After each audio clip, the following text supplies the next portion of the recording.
Monsieur, bonsoir. L'intégration économique est en marche. Constat unanime des chefs d'État et de gouvernement de l'UEMOA réunis vendredi à Cotonou au Bénin. Le rapport sur l'état de l'Union affiche des résultats encourageants. Les grands chantiers d'intérêt commun ont été revisités par les chefs d'État. Le président Faure Gnassingbé a pris part à cette 19e session, la dernière pour son homologue béninois Yahi Boni, qui a remercié ses pairs pour leur soutien, leur collaboration et leur accompagnement. Un nouveau président en exercice a été désigné. Voici le communiqué final qui a sanctionné les travaux. La 19e session ordinaire de la conférence des chefs d'État et de gouvernement de l'Union économique et monétaire ouest-africaine a pris fin ce vendredi à Cotonou au Bénin. Les chefs d'État et de gouvernement, dans un communiqué qui a sanctionné les travaux, ont examiné le rapport sur l'état de l'Union. Autre point abordé, la revue annuelle des politiques de l'UEMOA, la rationalisation des organes et l'évaluation des programmes communautaires. Le communiqué final mentionne également le renforcement de la lutte contre le terrorisme, la poursuite des chantiers de paix et de sécurité et bien d'autres décisions liées au fonctionnement des organes de l'institution.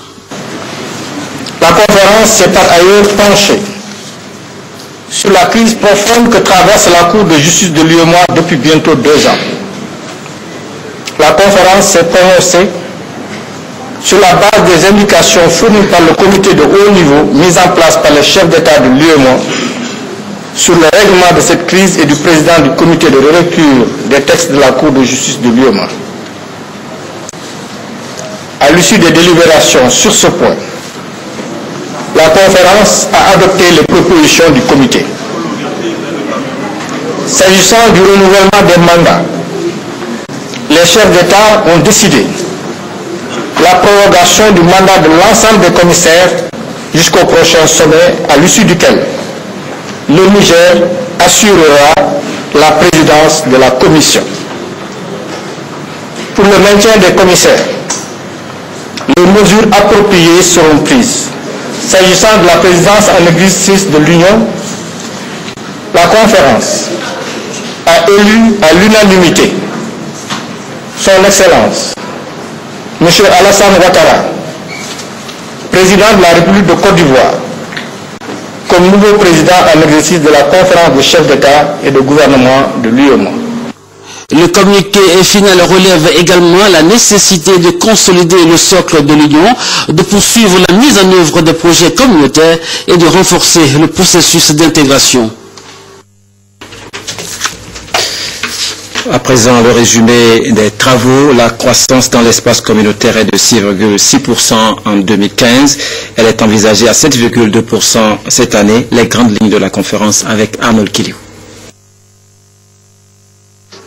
Les travaux de la 19e session ordinaire de la conférence des chefs d'État et de gouvernement de l'Union économique et monétaire ouest-africaine UEMOA, travaux auxquels a pris part le chef de l'État Faure Gnassingbé à Cotonou, ont porté essentiellement sur le processus d'intégration économique sous-régionale et les grands chantiers élaborés et mis en œuvre par l'Union, notamment la sécurité alimentaire, la paix, l'énergie, le financement de l'économie des pays de l'Union.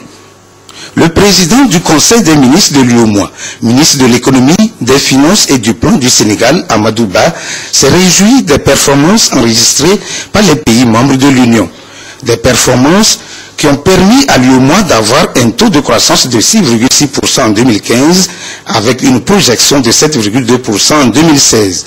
La paix et la sécurité ont été largement abordées avec l'adoption du programme stratégique Paix et sécurité dans l'espace UEMOA. Le renforcement de la stabilité financière, la lutte contre le blanchiment des capitaux et le financement du terrorisme ont retenu l'attention des chefs d'État et de gouvernement de l'UEMOA. Le président béninois Thomas Boni Yahi, président en exercice sortant de l'UEMOA, a exprimé sa reconnaissance à ses pairs pour l'intérêt qu'ils portent à la dynamisation des actions de développement de l'Union. Depuis notre dernière session, la vie de notre Union a été marquée par des événements importants. En effet, des élections présidentielles se sont tenues en Côte d'Ivoire, au Togo et au Burkina Faso, ainsi que les législatives au Bénin. Je voudrais, au nom de notre espace monétaire et économique, adresser Mes très vives félicitations à leur Excellence, M. Alassane Ouattara et Faure Essouzima Singé,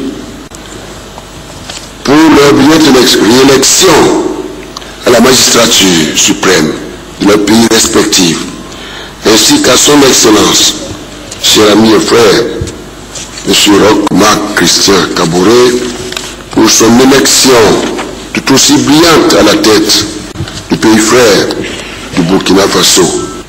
Les échéances électorales qui se profilent à l'horizon, notamment au Bénin et au Niger, contribueront aussi, j'en suis persuadé, au renforcement de la démocratie dans ces deux pays.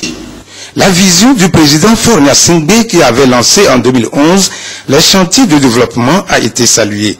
Vision traduite par la mise en place des comités de haut niveau pour l'exécution des projets en vue du bien-être des populations. À cette 19e session, le président en exercice sortant de l'Union, Thomas Boni Yayi, a passé le témoin au président ivoirien Alassane Ouattara.